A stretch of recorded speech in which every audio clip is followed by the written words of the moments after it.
내 얘기를 간단하게 조금 하면서 풀어나갈게요. 일단 나는 초등학교 2학년 때 어머니가 돌아가시고 안 계시고 고등학교 2학년 때 아버지가 돌아가시고 안 계셨어요. 그렇기 때문에 뭔가 내가 다 해야 됐고 영세민 생활 보호 대상 그런 걸 해갖고 쌀 같은 게 동사무소에서 이렇게 나와서 받아서 먹고 그렇게 생활을 했었고 할머니랑 형이랑 나랑 이렇게 세 식구가 살았어요. 나는 부모님을 잘 만난 덕분이라고 이야기를 하곤 하는데 그렇기 때문에 나는 혼자 다 해야 됐어요. 누가 해주는 사람이 없었던 거지. 치과를 가도 스케일링도 공짜. 되게 좋았어요. 10대 때.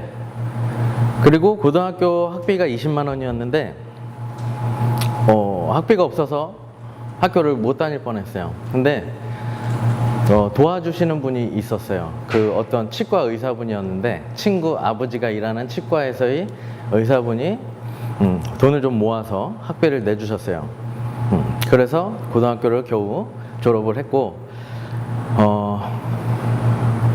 이제 특례업체를 다녔어요. 남자들은 알 거야. 군대 대신 특례업체 하는 데를 갔는데 특례업체에서 아침 8시부터 저녁 6시까지 일을 하면서 받는 월급이 막 60만 원 정도예요. 그 당시에. 그러니까 그 당시면은 내가 20대 초반이니까 그런 금액을 받으면서 일을 하는데 원래 잔업을 하면은 그러니까 6시 이후에 잔업 같은 걸 하면은 수당이 좀 붙어서 80만 원 90만 원 가까이까지도 받을 수가 있어요. 근데 나는 스타일이 어땠냐면 안 벌고 안 하겠다 라는 주의였어요. 근데 재밌는 거는 선택이 아니더라고. 필수예요. 무조건 해야 되는 거예요. 그래서 트러블이 되게 많았죠. 근데 여기서 이제 알 수 있는 건 뭐냐면 나는 되게 자유를 좋아해요. 돈 몇 푼 더 버는 것보다 자유롭게 사는 거, 난 그게 더 중요했기 때문에 이제 그런 거에 이제 트러블이 있으면서 그렇게 이제 생활을 했었죠. 근데 또 웃긴 거는 유일한 낚시, 내가 17살 때부터 헬스 바디빌딩 운동을 했었는데 그럼 지금 올해로 22년 차 정도 되거든요, 경력이. 근데 17살부터 쭉 했었을 때 특례업체를 다닐 때가 20대 초반인데 유일한 낚시였어요. 헬스 운동하는 게 그때 당시에. 그리고 이제 운동하고 집에 와서 밥 먹고 자고 아침에 눈 뜨면 바로 출근해야 되고. 그러니까 무슨 기계 같은 거예요. 눈 뜨면 출근하고 눈 뜨면 출근하고 막 이런 이제 생활. 그리고 또 뭐가 있냐면 그때 당시 에스콰이어 이런 잡지를 되게 열심히 막 봤었는데 그것도 또 하나의 어떤 힐링 포인트였어요, 나한테는. 그래서 그 잡지 책을 막 이렇게 열심히 보니까 어떻게 돼요? 사람이 눈은 높아져 또. 그래서 월급은 60만 원인데 버버리 신발을 하나 사니까 4, 50만 원이네? 그러면은 어떻게 생활할 뭐가 없는 거예요. 다음 달 월급을 기다려. 그래서 또 명품 하나를 사면은 또 다음 달 월급을 기다려야 돼요. 이신우에서 백을 사고 가죽 백을 사고 라커스테에서 옷을 사고 빈폴에서 옷을 사고 막 이렇게 하다 보니까 매달 잘 사야 2개 정도 살 수 있고 살 수가 없는 거야. 늪이야, 늪. 그때 심정이 어땠냐면 진짜로 이 긴 터널을 가는데 저 끝에 불빛이 있으면 터널을 지나갈 수 있는 희망이라는 게 있는데 진짜 까매요. 이게 안 보인단 말이야, 그냥. 그래서 절망을 봤어요. 이건 이대로는 못 살겠다. 좋은 건 알지. 현실은 이게 안 되지. 그래서 죽어버려야겠다. 이렇게는 못 살겠다 이거죠. 그래서 자살을 시도했어요. 동맥, 신경, 인대 이게 다 끊어졌어. 피가 이렇게 콸콸콸 정말 이렇게 분수처럼 솟아나와요. 다 끊어지면. 근데 이제 형하고 할머니가 놀래서 뛰쳐나와가지고 응급차를 불러서 내가 이제 실려가서 응급실에서 식염수 막 뿌리면서 이제 필름이 딱 끊어졌죠. 그리고 눈을 딱 떴는데 거짓말처럼 진짜 사람이 혼잣말을 했어요. 여기가 천국이야, 지옥이야. 이게 내가 눈 뜨자마자 한 1000마리였어요. 왜냐하면 되게 웃긴 거는 옆을 봤는데 진짜 다 죽어가는 사람들이 누워 있었어요. 그래서 이제 나중에 이제 알고 보니까 중환자실. 그래서 이제 중환자실에서 나와서 병원에 입원을 했죠. 그래서 누워 있는데 이거 죽으려고 그랬는데 실패했으니까 어떡하지? 또 열심히 살아야 되는데. 그때 내가 특례업체에서 한 8개월인가 10개월 정도 했을 때거든요. 근데 이제 병원에 입원하고 이 치료 기간이 길어지니까 잘렸죠. 그럼 다시 군대를 가야 돼요. 그래서 군대를 갔어요. 25살, 23살에 군대를 갔다가 늦게 갔어요. 이것 때문에 계속 7번 재검 받다가 더 이상 늦어지면 안 되겠다 싶어갖고 그냥 보내달라. 재검을 계속 받으러 다니는 것도 일이에요. 막 대전 병무청에 가서 받고 뭐 청주 병무청 갔다가 전국을 막 돌아다녀야 돼. 어쨌든 막 그렇게 하다가 그냥 찍어달라고. 그냥 어차피 뭐 요거는 지장이 없다. 그 관절 이 가동 범위가 좀 달라요. 이쪽은 가동이 조금 덜 되고 이쪽은 좀 더 잘 되고. 그러니까 이 정도 차이밖에 없고. 근데 그때 당시엔 사실 벤치프레스도 못했어요. 이렇게밖에 안 됐으니까. 이렇게 얘가 안 펴졌어요. 의사는 그랬어요. 2번 다시 운동 못 한다고. 그러니까 하늘이 무너지는 것 같았거든요. 왜냐면 이러니까 이게 계속 이거 벤치프레스를 하면은 이거밖에 안 돼. 70% 정도 복구가 되면은 잘 된 거다라고 했었어요. 그때 당시에. 하여튼 그런 이제 또 스토리가 많은데 여러 가지 이거 낳게끔 된 과정 뭐 이런 것도 많은데 어쨌든 중요한 건 제가 왜 내 이야기를 이렇게 하냐면 죽다가 살아나니까. 그리고 이제 여러분들은 죽음에 대해서 잘 생각을 많이 진지하게 안 할 수도 있어요. 근데 나는 약간의 우울증도 있었고, 그래서 여러 가지 생각을 이제 많이 하게 되는데, 사람이, 언젠가 죽죠? 근데 언젠가 죽는데 영원히 살 것처럼 생각하고 산단 말이에요. 대부분 사람들이. 되게 무거운 얘기예요. 언젠가 죽는다라는 거는. 근데 이제 나는 식구들이 없으니까, 그러니까 가족이 없으니까 어떤 일이 있었냐면 서산 친구를 만나러 가는데 내가 만약에 어떠한 사고로 죽는다면 아무도 모를 것 같은 느낌을 받았어요. 왜냐면 우리 친형이 나랑 언제 통화했나 하고 통화 내역을 봤는데 3개월 전에. 그러니까 내가 만약에 어디서 잘못됐을 때 나를 발견하고 뭐 이렇게 된 게 한 3개월은 있어야 가능하겠다? 뭐 이런 생각까지 막 드는 거예요. 그러니까 내가 어디서 어떻게 잘못해도 아무도 모를 것 같은 그냥 그런 어떤 세상에 진짜 나 혼자만 땅 떨어져 있는 느낌을 받았어요. 그래서 나라는 사람이 없어진 거를 누군가가 알았으면 좋겠다. 라는 이제 생각을 했고 좀 더 의미 있는 일을 해야 되겠다라는 생각을 했어요. 그래서 이제 여러 가지가 복합적으로 돼서 내가 이제 생활체육 자격증을 하는 작업을 하게 됐어요. 근데 지금 이제 여러분들이 여기 우리 대학원에 온 이유를 한번 생각해 봅시다. 지금 여러분들한테 제가 이렇게 이야기를 하고 있는 거는 나는 실전 퍼스널 트레이닝이라는 이 트레이너 양성 교육을 해요. 생활체육 자격증 말고 이 자격증 취득한 친구들이 현장에서 트레이너로서 활동하는 데 필요한 어떤 테크닉들을 하는 교육을 또 해요. 이번 주 토요일부터 제가 교육이 또 시작이 돼요. 생체 끝났고 이제 실전 퍼스널 트레이닝이 다시 시작이 됩니다. 이 과정 중에 내가 오리엔테이션 때 해주는 이야기예요. 왜냐하면 이걸 먼저 잡아야 여러분들이 방향이 쓰고 계획이 쓸 수 있기 때문에. 그래서 그 중에 한 이야기를 해주는 거예요. 이거는 얼마짜리 강의일 것 같아요? 140만 원? 10억? 20억? 나는 이 내용을 알기 위해서 굉장히 험난한 시간을 보냈습니다. 아까 얘기했던 것처럼 좋은 건 알고 돈은 없고 어떻게 이렇게 사는 거 말고 어떻게 살 수 있을까? 고향은 충주기 때문에 서울로 올라왔어요. 군대 제대하고 바로 서울에서 일을 시작했어요. 천호동에 있는 선피트니스라는 데서 파타임으로다가 일하면서 월급 24만 원 정도 받았어요. 23만 몇천 원. 아침 7시까지 출근해서 12시까지 하는 일이었어요. 근데 웃긴 거는 무슨 롯데리아 알바보다도 이 페이가 안 됐어요. 시간당 쳐주는 게 굉장히 적었어요. 생체 자격증이 없었어요. 그리고 나 혹시 안 써줄까봐 면허증 있냐 그러는데, 아, 면허증은 없는데 운전할 줄 알아요. 막 그랬었거든요. 왜냐면 발레 파킹을 또 해야 돼. 이렇게 비탈진 정말 경사가 가파른 데를 내려와서 이렇게 주차장이 있고 여기가 이제 체육관 들어가는 입구고, 그러니까 이렇게 차가 들어온 다음에 이 파킹을 하려면은 후진으로 나갔다가 돌려갖고 다시 후진으로 와서 이렇게 차를 대줘야 되는 이런 걸 해야 됐던 거예요.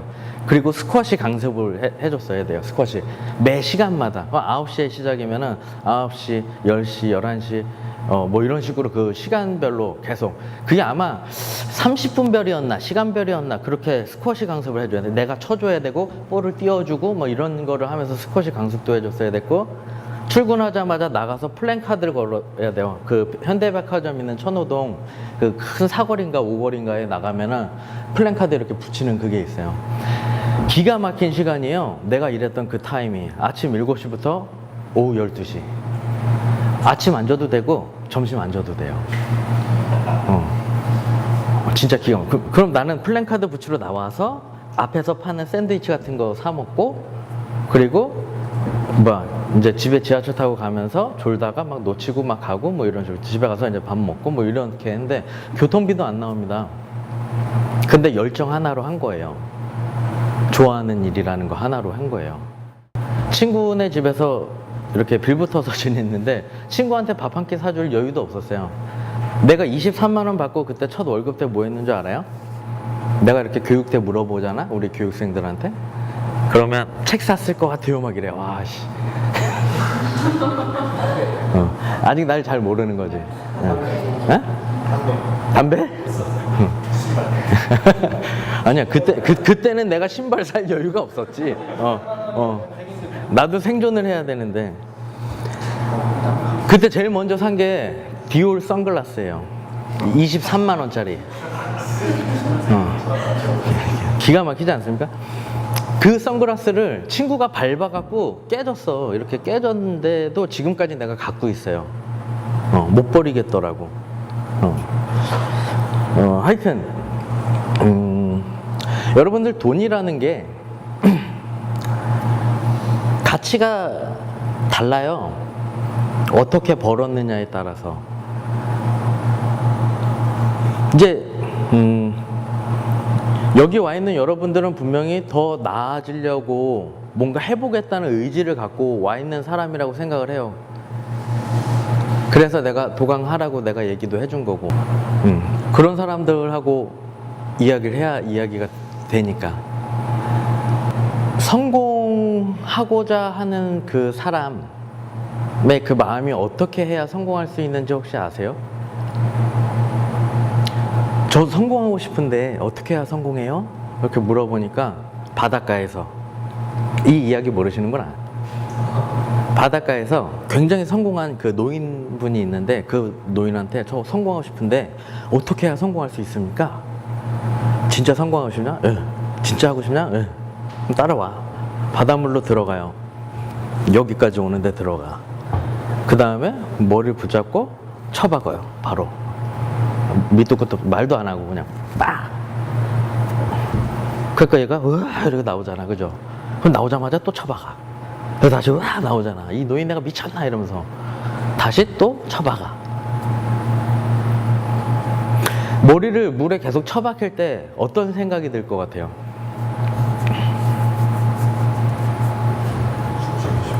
숨 쉬고 싶다. 그 생각 하나밖에 없어요.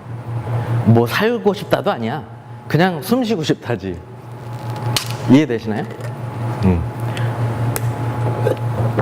그 생각 하나만 있어야 돼요. 성공하려면. 다시 말씀드리지만 저도 대단히 성공한 사람은 아니지만 저는 어떻게 하면 성공했을까를 굉장히 진중하게 연구한 사람이에요. 그래서 제가 얻은 깨달음이 있는데, 만약에 그게 제가 얘기하는 거가 와, 난 진짜 저렇게 못하겠다라는 생각이 드시면은 그냥 적당하게 살면 돼요. 자기 길에서. 근데 나 진짜 성공하고 싶다, 멋있게 살고 싶다 하시면 이렇게 해야 돼. 지금 내가 얘기하는 것처럼 해야 돼요.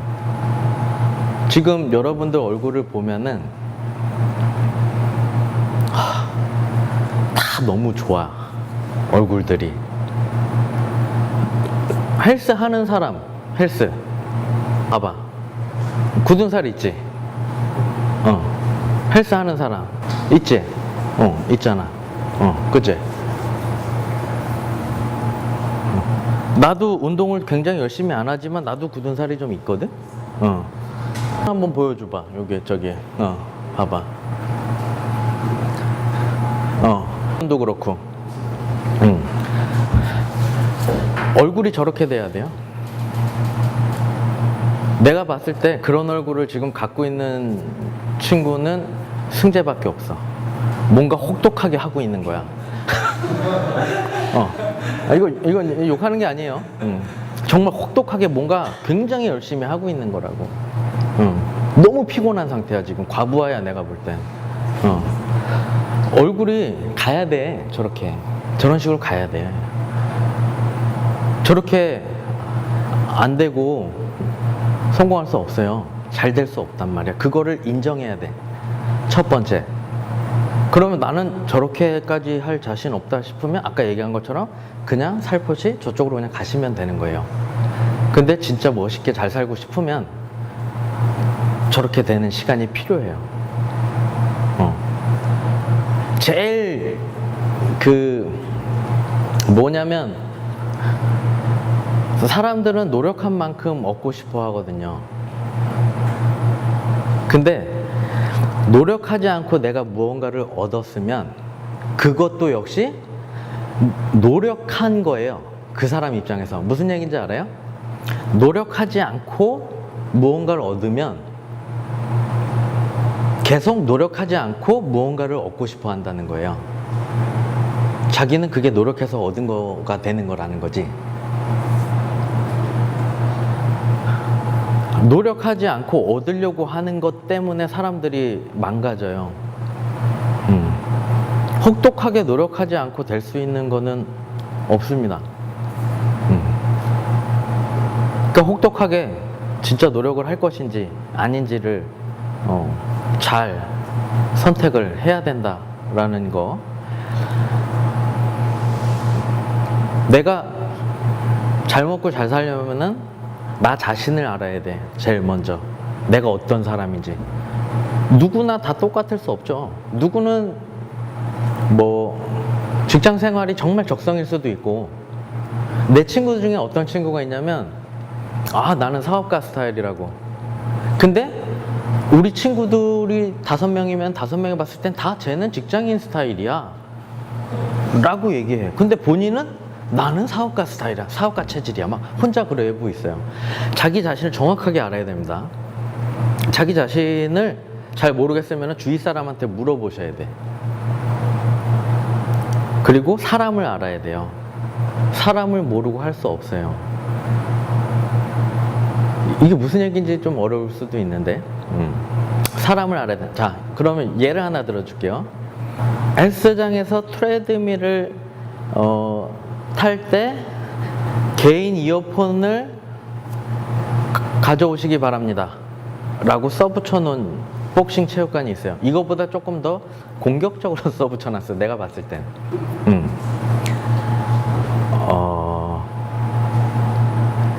그리고 또 하나는 트레드밀에서 이렇게 잡고 이렇게 타시는 분들이 있죠.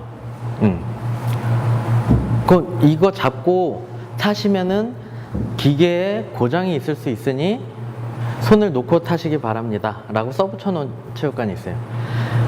자, 그러면 원하는 건 뭐예요? 원하는 거 이어폰 갖고 와서 하는 거, 그죠? 그리고 이거 트레드밀 붙잡고 타가지고 기계 자꾸 고장나게 하지 않았으면 좋겠는 거, 그쵸? 근데 그렇게 써붙여 놓으면 사람들이 과연 그렇게 할까요? 안 할까요? 개인 이어폰을 안 갖고 오고 계속 이렇게 탈 거예요. 그럼 그 사람들 움직이려면 어떻게 해야 되냐면, 위생상 전염이나 감염의 위험이 있으니 건강을 위해서 개인 이어폰 착용 부탁드립니다. 트레드밀에서 이걸 손 잡고 타시면 골반이 뒤틀려 갖고 자세가 체형이 틀어져서 통증이 유발될 수 있으니 손을 잡고 타지 않으시기 부탁드립니다. 이렇게 해놓으면 다 안 해요. 이해되세요? 사람을 움직이는 거는, 그러니까 사람을 모르고는 여러분들 절대 돈도 벌 수 없고 세상 살아나가기 어려워요. 어렵습니다. 굉장히. 그걸 꼭 아셔야 돼. 여러 가지가 있는데 그냥 단적인 예를 하나 지금 얘기를 해드린 거고, 그런 차원에서 나 자신을 알아야 된다, 사람을 알아야 된다, 세 번째 돈을 알아야 된다. 이 세 가지를 알아야 비로소 세상을 알게 됩니다. 세상을 알 수 있는 단계가 되셔야 잘 먹고 잘 살 수 있어요. 이해되시나요? 여기까지? 두 가지 이야기를 해드릴게요.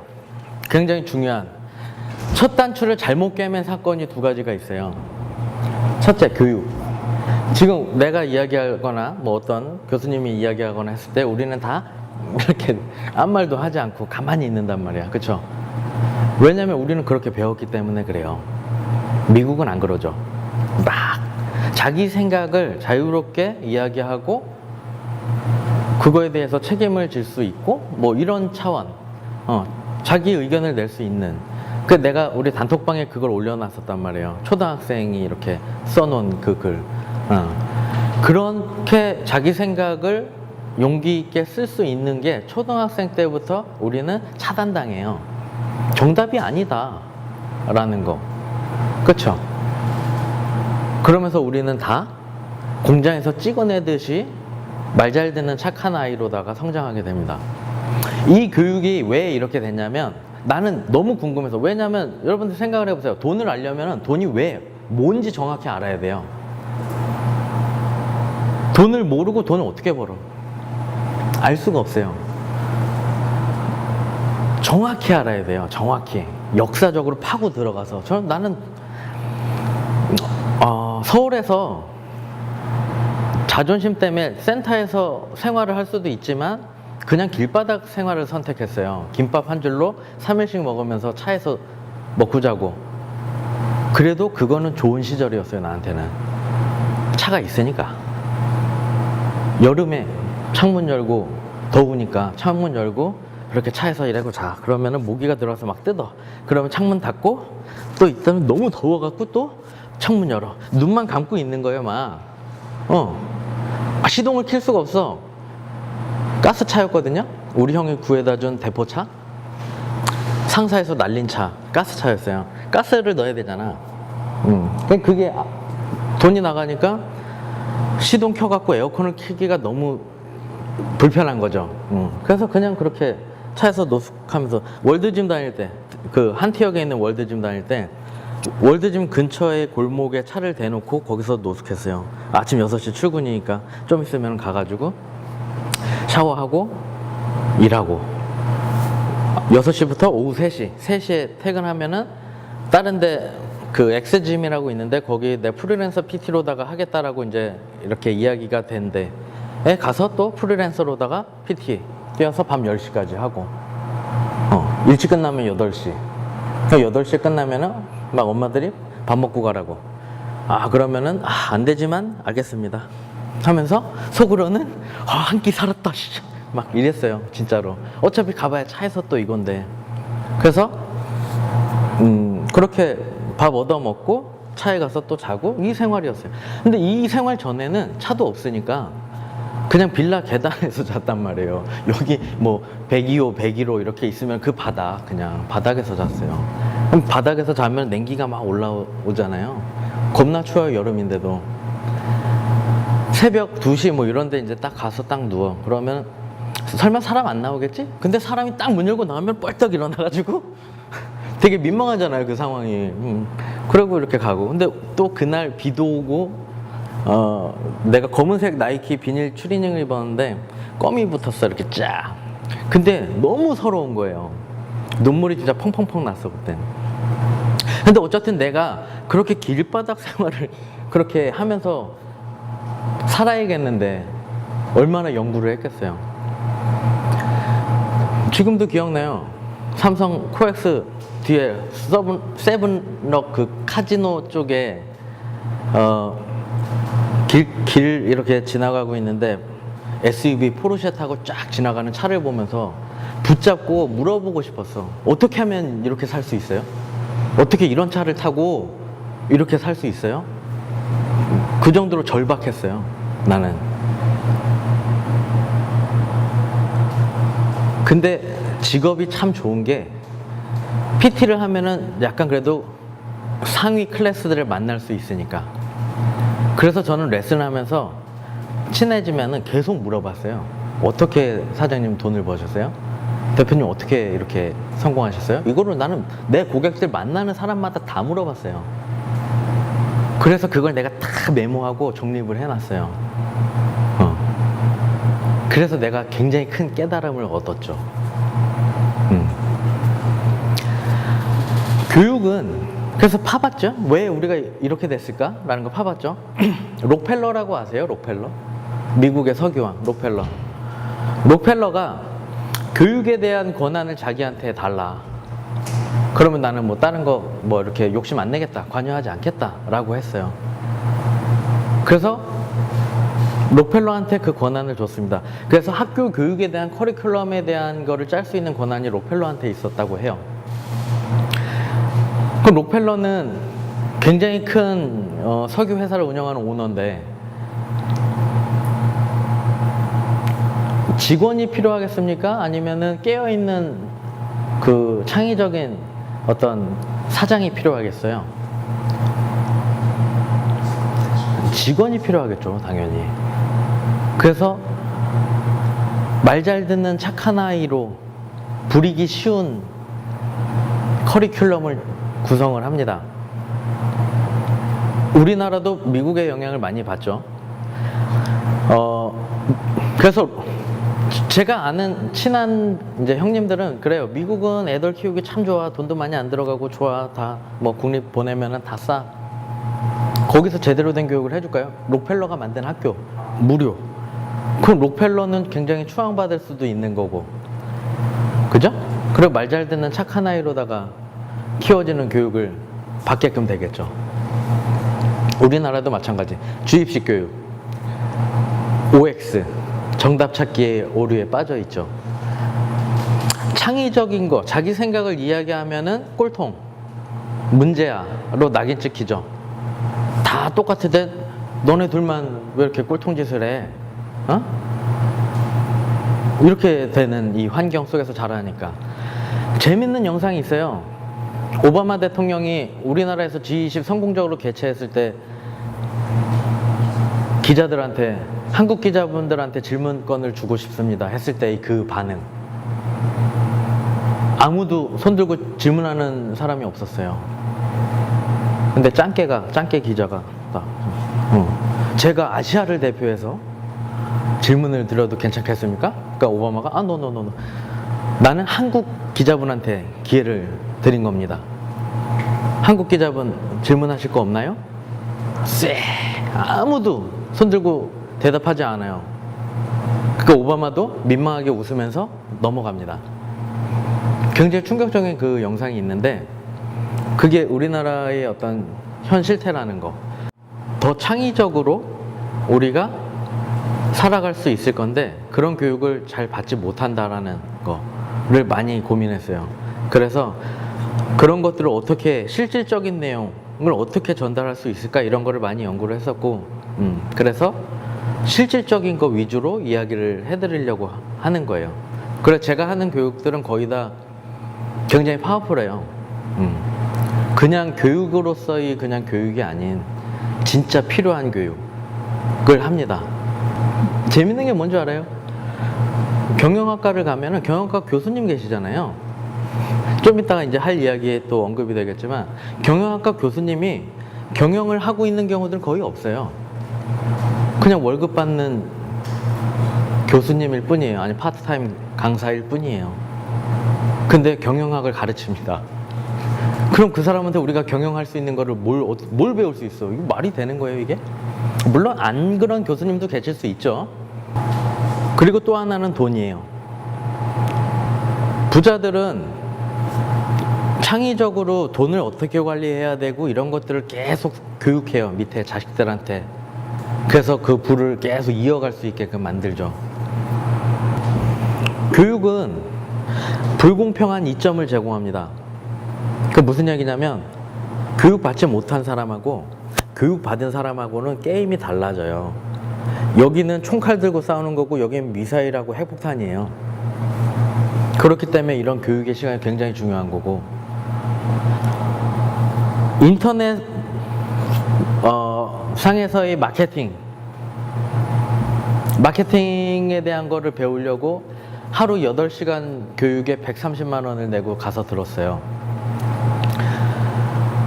FMS 예전에 미국에서 와갖고 뭐 교육하는 거 2박 3일 코스 230만 원인가?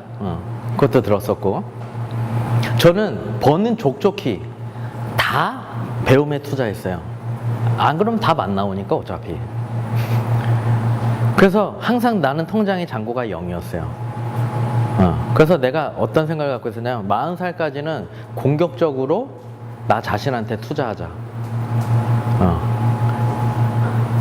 그래서 버는 거를 다 족족히 투자했어요, 저 자신한테. 그런 식으로 계속.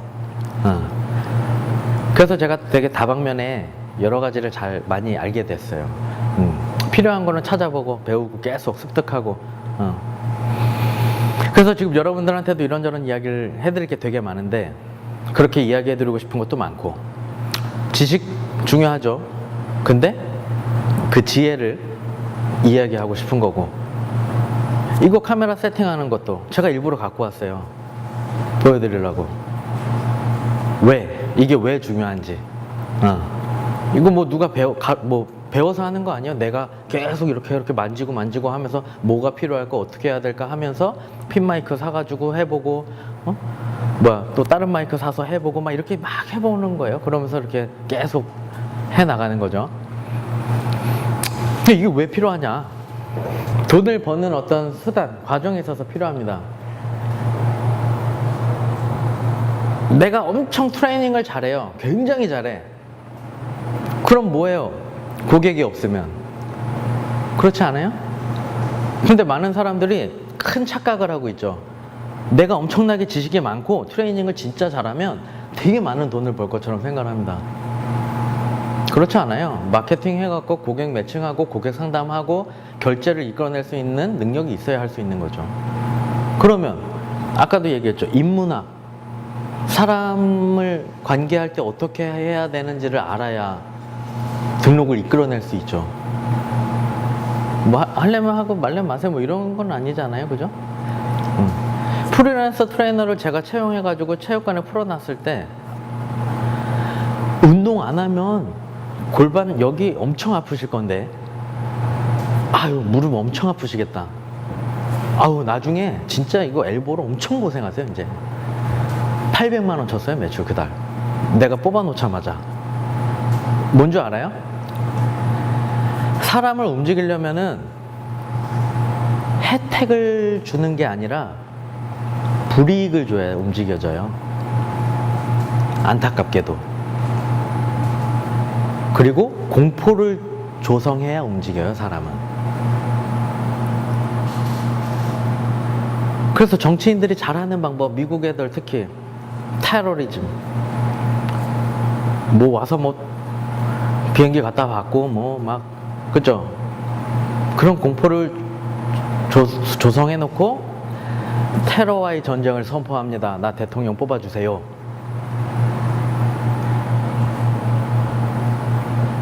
진짜 오사마 빈라덴이 가서 비행기를 때려 박았을까요, 그거?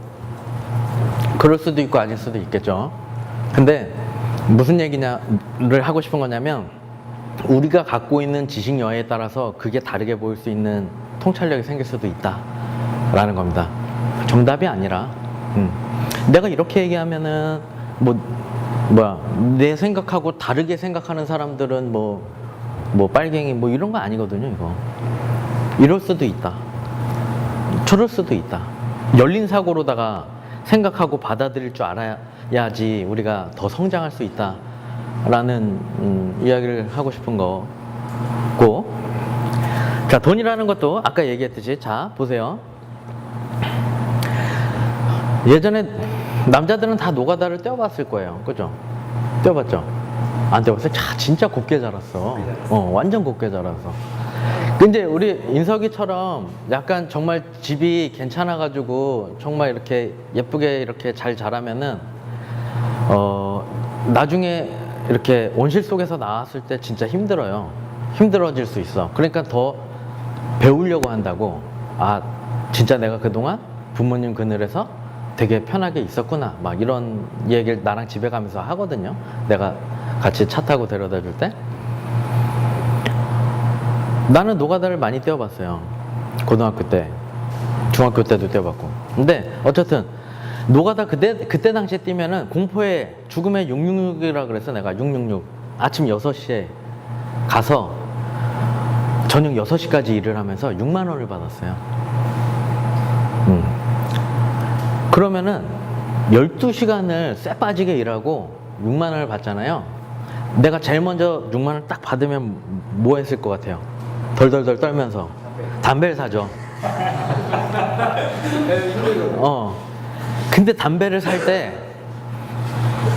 진짜로 너무 힘들게 번 돈이니까 담배는 펴야 되겠는데 돈 쓰기가 너무 아까운 거야. 이게 너무 정말 힘들게 나가, 이 돈이. 근데 내가 PT로다가 1시간 강습해서 6만 원을 벌으면 담배 한 벌어주세요. 되겠죠? 그죠? 근데 내가 책이 팔리네? 그래서 6만 원이 들어왔어. 담배 3벌어 주세요. 같은 6만 원이어도 가치가 달라진다라는 거를 알아야 돼요. 이해되시나요? 마지막에 얘기한 인세 수입은 비활성 소득이죠. 난 그 수입을 제일 좋아해. 로열티 수입은. 이제 오늘의 하이라이트 이야기를 해드릴게요. 우리가 어렸을 때 용돈기 입장 뭐 해갖고 수입 지출 배운 적 있죠? 수입과 지출. 수입과 지출을 관리해라. 그쵸? 그럼 뭐야? 우리 이렇게 배웠죠. 수입을 최대한 지출을 적게 하면서 수입을 저축해라. 이렇게 배웠었던 거예요. 그죠? 근데 사실은 이거로는 부족해요. 대차대조표라는 걸 알아야 돼. 무슨 얘기냐면 자산과 부채라는 게 있어요. 자산과 부채라는 게 있는데 단어의 의미를 정확하게 알아야 됩니다. 자, 자산은 뭘까요?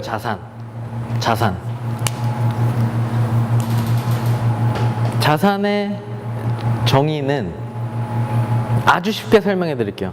내 주머니에 돈을 넣어주는 거가 자산이에요.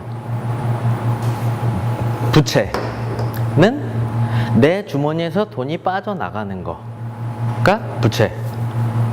여기까지 되셨죠? 자, 그러면 자동차가 자산이에요, 부채예요?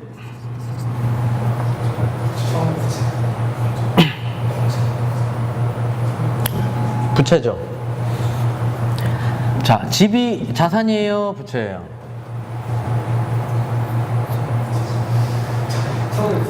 자산일 수도 있고 부채일 수도 있네요. 그쵸. 융자를 얼마나 끼고 있느냐에 따라서 다르죠. 근데 대부분의 경우는 부채에 속해요. 왜냐면 융자가 없이 내가 집을 샀다고 해도 부채의 가장 기본이 있죠. 세금 무조건 나가요. 그렇기 때문에 만약에 집이 자산의 가치로다가 되려면은 내가 빚 없이 집을 사거나 아니면은 빚 있이 집을 샀을 때 누군가한테 세를 줘서 내가 나가는 돈보다 이게 상쇄되면서 내 주머니에 돈이 20만 원이라도 들어오면은 자산으로서의 가치가 되는 거예요. 이해되시죠? 그렇기 때문에 여러분들 자산과 부채를 이걸 명확하게 분류할 수 있는 능력 굉장히 중요합니다. 자, 집, 자동차 또 뭐가 있을까? 여러분들이 좀 혼돈이 있을 만한 거. 자, 일단 그럼 요거 봅시다. 집. 대부분 우리나라는 땅덩어리도 좁고 또 그 집 없는 서러움 막 이런 게 아무래도 있고 막 해서 집을 악착같이 가지려고 해요. 융자를 끼고라도. 그래서 집을 그렇게 사면 어떻게 되냐면 자, 명의는 4명이야. 명의는 난데 내가 융자금을 못 갚았을 경우에는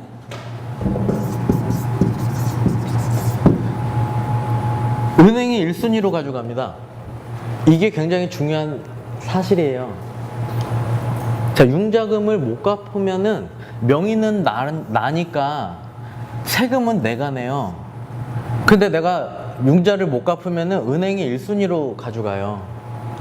어처구니 없는 거 아니에요? 이거는 진짜? 그죠? 그러니까 많은 사람들이 이런 개념이 너무 없다라는 거예요. 이런 개념이 없으니까 집을 그냥 사고 보는 거지. 융자를 끼고라도. 세금은 자기가 다 내면서 어떻게 보면 총알바지 아닙니까? 이거 그냥 저 바지 사장 같은 거. 그죠? 자, 부채에서 가장 큰 게 세금과 인플레이션입니다. 인플레이션 알죠? 돈의 가치가 하락하는 거. 매년 5% 정도의 인플레이션이 일어납니다. 매년.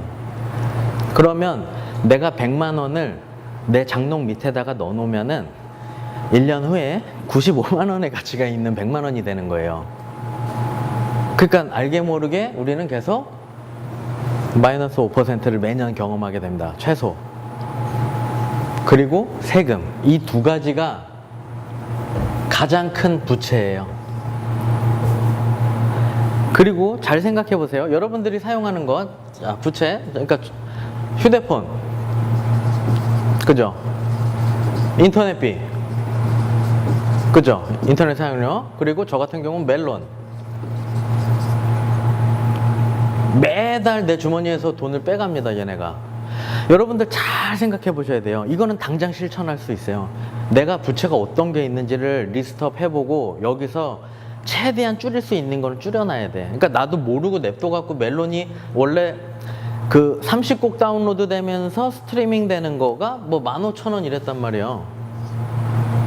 근데 가만히 보니까 3년 동안 내가 다운로드 30곡을 한 적이 한 번도 없어. 그래서 알고 보니까 스트리밍만 하면 되는데 한 7,000원 뭐 이렇게밖에 안 하더라고요. 이거를 내가 3년 동안 냈는데 이게 얼마나 피가 거꾸로 솟는 일이에요. 그죠? 이런 거 많아요. 휴대폰도 인터넷하고 결합상품 뭐 해갖고 묶으면은 되게 저렴하게 이렇게 가격이 다운돼요. 난 이것도 3년 이상 냈었어요. 그러니까 여러분들 이거를 리스트업 한 다음에 결합시킬 거 결합시키고 뺄 거 빼갖고 내가 실제로 진짜 잘 사용하는 것만 갖고 갈 수 있게 하셔야죠. 이해되시나요? 자본주의는 자산과 부채에 대한 게임이에요. 자산을 늘려서 수입원으로서 들어오게끔 만들고 부채는 줄여나가는 게임입니다.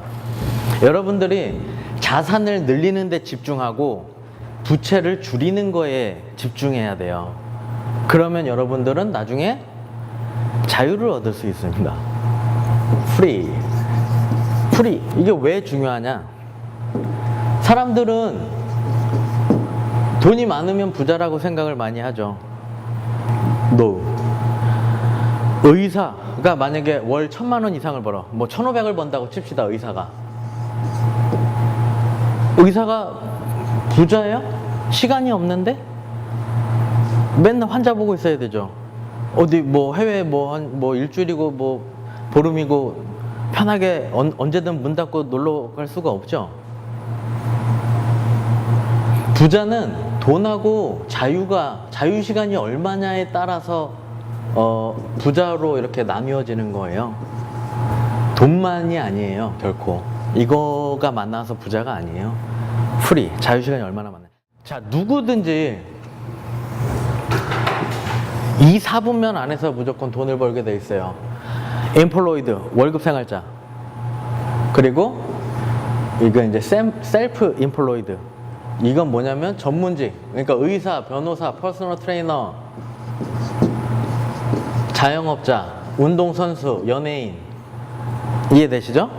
고소득 전문직.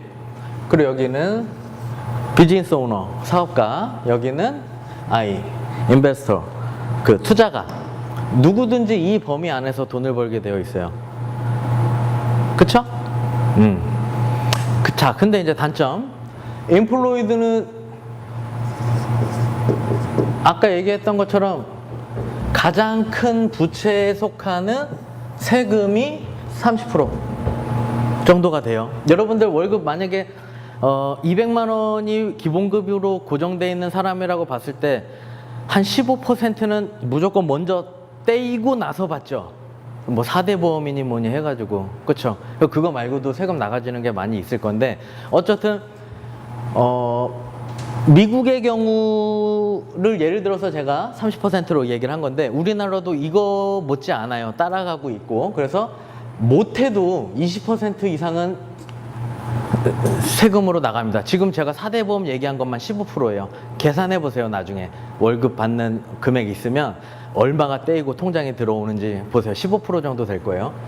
그리고 셀프 임플로이드, 전문직, 자영업자. 이 사람들이 우리나라를 떠받들어주는 기둥이죠. 40%면은 그 사채업자들이 받는 그 고리대금에 속하는 거예요. 사채업자들은 물론 매달 받죠. 그만큼 많은 세금이 나가는 여기. 그리고 사업가 몇일까요? 한 5에서 10% 이내예요. 왜? 나라에서도 못하는 일을 하죠. 일자리 창출 해서 세금 혜택을 줍니다. 그리고 여기서는 또 가장 큰 장점이 있어요. 사업가라는 거는 매입을 잡을 수가 있어요. 자, 여러분들이 돈을 벌면은 뭐를 하겠어요? 그쵸? 또 뭐 옷, 신발 뭐 이런 소비를 하지 않겠습니까? 이걸 매입 처리를 할 수가 있어요. 다시 얘기하면 세금 내기 전에 이 돈을 먼저 다 써. 우리는 사업가는. 그리고 나서 비용 처리로 잡아요. 그래서 수긍되는 만큼 수긍이 되고 안 되는 거 커트 당하기도 하지만, 어쨌든 매입 처리를 함으로써 내가 1억을 벌어도 실제로는 뭐 실수익은 3천만 원이네, 요렇게 그냥 카바를 쳐버릴 수 있다는. 이걸 우리는 세금을 녹인다라고 표현을 해요.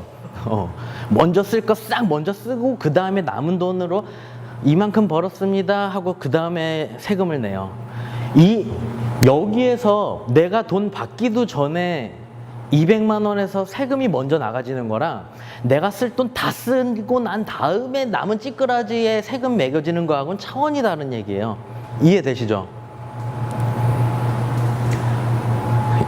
월급 생활자들은 이렇게 생각하죠. 월급이 200이 아니라 500만 되면은 내가 살만하겠는데, 500만 원에다 세금 15% 또 매겨보세요. 살만해지나? 나가는 게 더 커져요. 또 다른 거 다 올라가요. 의료보험비도 올라가고 자동차세도 올라가고 뭐 이런 식으로 다른 세금도 같이 다 상승된다고. 1,000만 원 월급 받으면 살만하겠는데 할 수도 있는데, 그 이상 또 세금을 또 나가집니다. 그래서 결코 월급 생활자분이 받는 만약에 연봉 1억하고 사업가가 버는 연봉 1억하고는 완전 달라요. 정말. 여기는 억대 연봉의 생활자들이 아니에요. 쉽게 얘기하면. 세금으로 워낙 크게 나가니까 실수령이 얼마 되지를 않아요. 제가 아는 분 지금 명확하게 기억이 안 나는데, 남편이 삼성에서 근무를 한 지 30년이 돼가지고 이제 비로소 억대 연봉자가 되었다. 이제 연봉 1억이 되었대요. 아침 6시에 나가서 밤 10시, 11시에 들어온대요. 근데 실수령이 500만 원이 안 되더란가? 뭐 하여튼 막 되게 그렇게 얘기를 하시더라고요. 나 깜짝 놀랐는데, 예상은 했지만 와, 그 정도야? 라고 생각이 들 정도로 이거저거 빠지고 나가고 해가지고 굉장히 적더라라는 거예요. 자, 인베스터. 자, 그럼 내가 어디에 속해서 돈을 벌고 있을까를 생각을 해봅시다. 저희 경우는 여기에서 있어요. 여기에서 머무는 시간이 많아야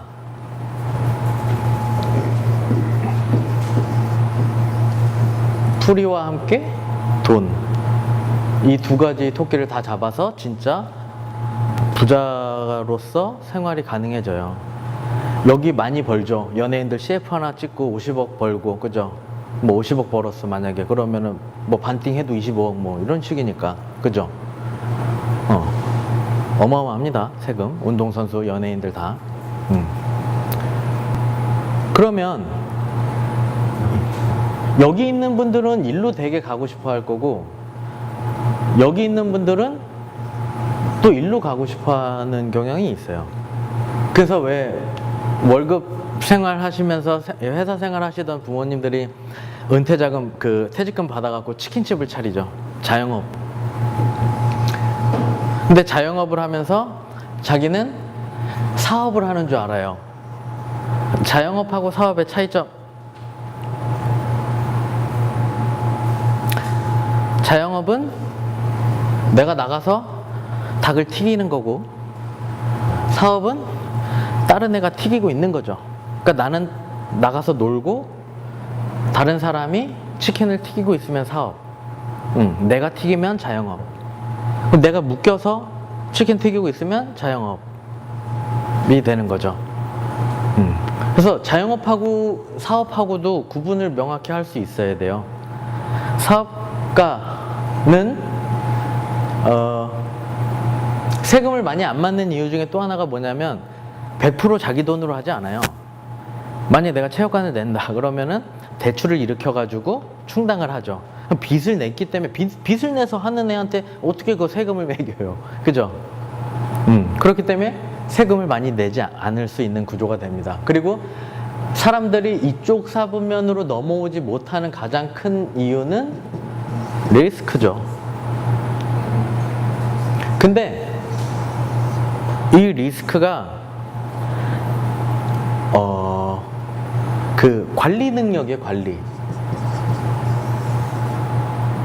자기가 관리할 수 있는 그 능력이 되면, 그러니까 쉽게 얘기하면 우리가 전문 지식을 공부하듯이 관리 능력에 대한 걸 좀 공부를 해서 이쪽의 세계에서의 게임의 룰을 또 알고 이쪽 세계에서의 게임의 룰을 알면 이쪽으로 넘어갈 수 있는,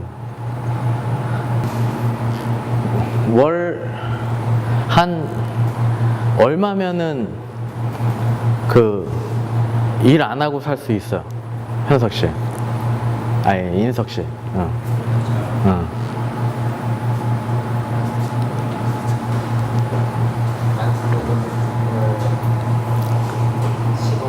10억? 월 10억?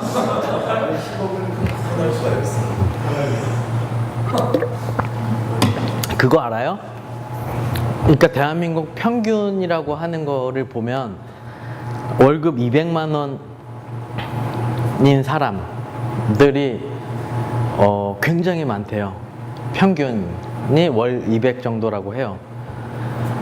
그럼 월 200 받는 분들이 1억을 모으려면 생으로, 근로소득으로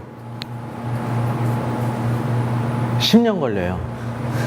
1억이라는 돈이 10년 걸려요. 10년 안 먹고 안 쓰고 막 모아야 모을 수 있는 돈이에요.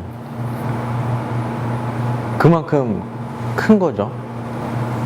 1억이라는 돈이 아무리 인플레이션 어쩌고 해도 굉장히 큰 돈이에요. 생으로다가 벌려면 우리가 그럼 몇백 년을 살아야지 해볼 만한, 생으로 벌려고 치면 이거를 이렇게 설명할 수 되게 암울해지죠. 뭔가 절망이 보이는 것 같지 않아요? 또 물통을 쥐고 계속 물 나르는 거잖아. 쉽게 얘기하면 근로소득, 아침에 출근하고, 그죠? 근데 이거를 계속 하잖아요. 측만증 생기고 막 아파와요. 그래서 혹독하지만 파이프라인 만드는 작업을 하는 거예요. 책을 쓰거나 인터넷 강의를 하거나 파이프라인을 작업을 하면은 이게 3년에서 5년 정도 걸리더라고. 내가 해보면 혹독하게 하면. 근데 3년 5년을 외롭게 혼자 아무도 알아주지 않는 작업을 혼자 외롭게 계속 끊임없이 퇴근 시간 틈틈이, 주말에 틈틈이 계속 이거를 하는 거예요. 그래서 아무나 못 하는 겁니다. 이거를 지속적으로 이 시간을 인내하면서 파이프라인을 작업을 해놓으면 나중에는 그냥 수도꼭지만 틀면은 물 나오잖아. 그쵸? 근데 지금 여러분들은 와 이거 되게 힘들겠다 할 수도 있어요. 진짜 힘들어요. 혹독해요. 얼굴 여기서 한 3배는 더 가야 돼 지금. 그래야 이거 될까 말까 할 정도의 아주 힘든 작업이란 말이에요. 근데 이렇게 생각해 봅시다. 여러분들 아직 돈 무서운 거 경험을 많이 못 했을 수 있어요. 돈 무서운 걸 알아야 돼요. 세상 모든 비즈니스는 갑과 을이 존재합니다. 여러분들 이거 진짜 중요한 얘기예요. 갑과 을은 항상 존재해요. 교수님 말씀하시죠. 우리가 하는 비즈니스가 뭐예요? 서비스를 제공하는 의뢰 비즈니스다라고 얘기하죠. 미국에서 퍼스널 트레이닝에 대한 정의는 건강관리 비서예요. 그래서 한쪽 무릎을 꿇고 이렇게 하는 거예요. 두 쪽 무릎 꿇으면 이상하고, 그죠? 그래서 이렇게 하는 거예요. 근데 되게 웃긴 거는 대한민국에서는 나 선생님, 너 뭐 학생 이런 느낌으로 트레이너랑 고객과의 관계가 그렇게 형성이 되기도 하거든요. 그죠? 근데 실제로 이건 미국에서 온 운동이고 미국에서는 그렇게 하지 않아요. 개념 자체가 그렇지 않다라는 거지. 건강관리 비서의 개념이란 말이에요. 여러분들 보험을 파는 사람들이 그러니까 우리 승재는 얼굴도 막 많이 가고 얼마 못 살 것 같은데 뭐 자식이나 뭐 이렇게 생각해가지고 저기 보험을 듣는 게 좋지 않을까요? 그래서 막 이렇게 했어. 그래서 이제 했어. 그러면 이 사람이 타는 거잖아, 보험을. 이 사람 가족들이 타거나. 그죠? 이 사람을 위한 건데 되게 웃긴 게, 내가 우재 형한테 보험 들어줬어. 이렇게 돼요. 보험은 들어주는 게 된다고. 이해되세요? 의뢰 비즈니스. 자동차를 판매하는 사람들, 수입차 딜러들. 의뢰 비즈니스. 차 우재한테 내가 하나 사줬어. 그쵸? 의뢰 비즈니스. 의뢰 비즈니스는 양쪽 무릎 꿇고 하는 비즈니스입니다. 한쪽 무릎이 아니라. 그래서 갑질이라는 거에 대한 논란도 많이 일어나고 있죠. 그리고 또 하나는 여러분들의 몸이 진짜 아파본 적이 없어서 그럴 수도 있어요. 건강을 잃으면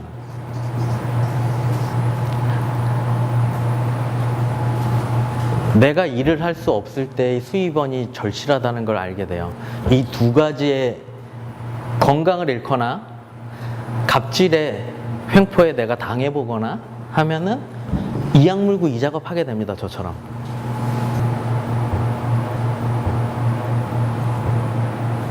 궁금하신 거 있나요? 시작은 어떻게 하셨어요? 시작? 나의 경우에 시작? 나는 그냥 트레이너 일 열심히 하면서 내가 이제 많이 얘기했었던 부분인데 결국은 나는 정말 108계단을 다 밟으면서 간 사람이야. 어린 나이에 부모의 그늘이 없잖아. 대부분의 사람들처럼. 그러니까 어떻게 해요? 나는 다 내가 해야 되잖아. 그죠? 그러니까 전투리가 올라갈 수밖에 없는 거예요.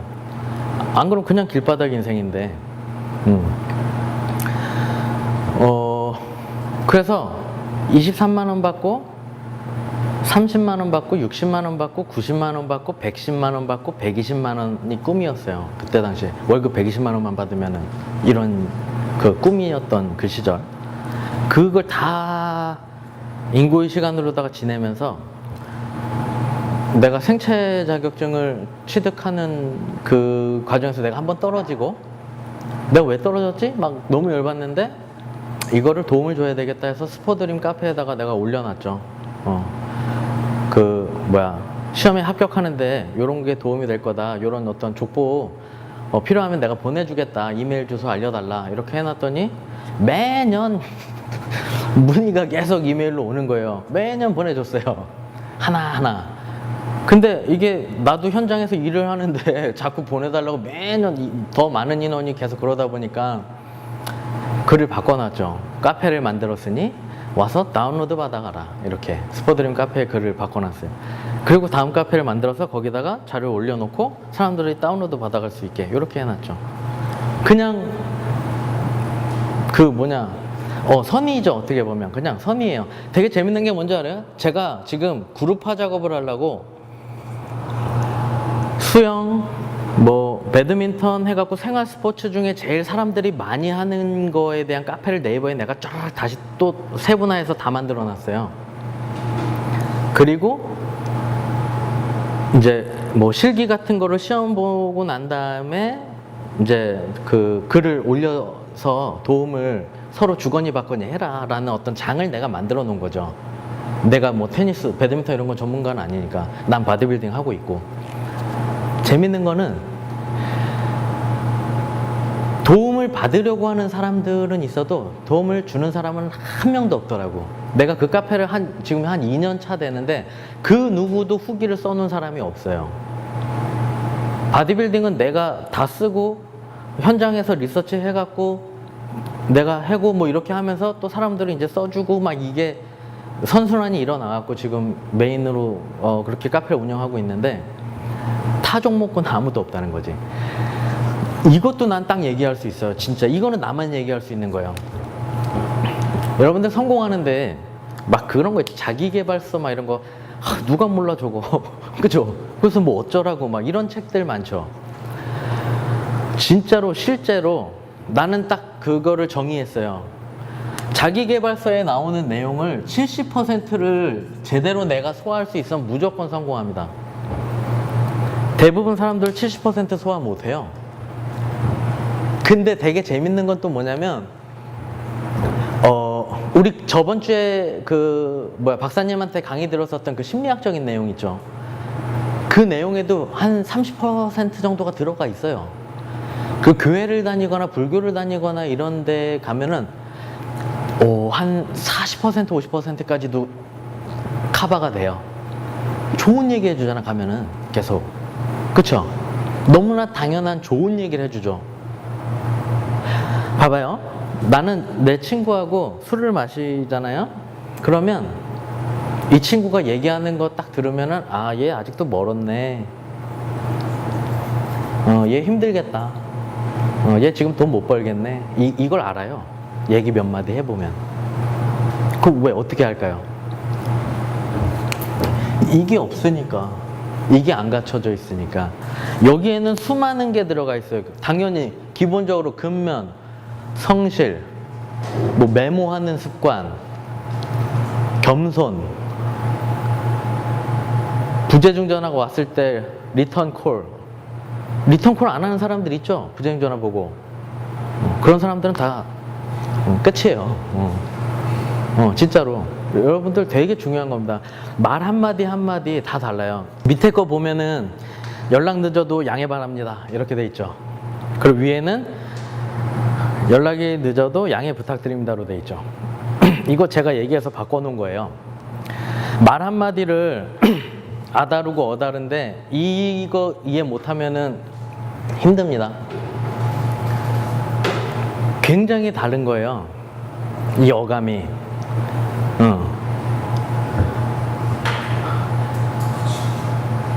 자, 만약에 내가 여기에 있어, 위치가.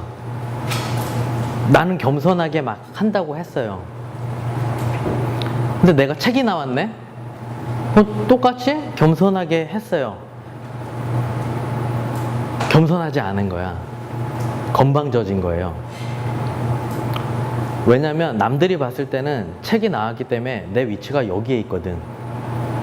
그러니까 갭을 감안해서 더 겸손해야지 그전 같은 느낌이 되는 거예요.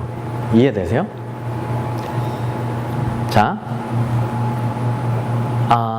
아줌마, 한 40대 아줌마 회원이 있고, 뭐 한 20대의 그 아가씨 회원이 있어요. 공평하게 내가 30분 받으려면 공평할까요? 아니에요. 40대 아줌마 회원은 말 나와요. 저 이쁜 아가씨만, 뭐 되게 많이 봐주고 나는 얼마 봐주지도 않더라.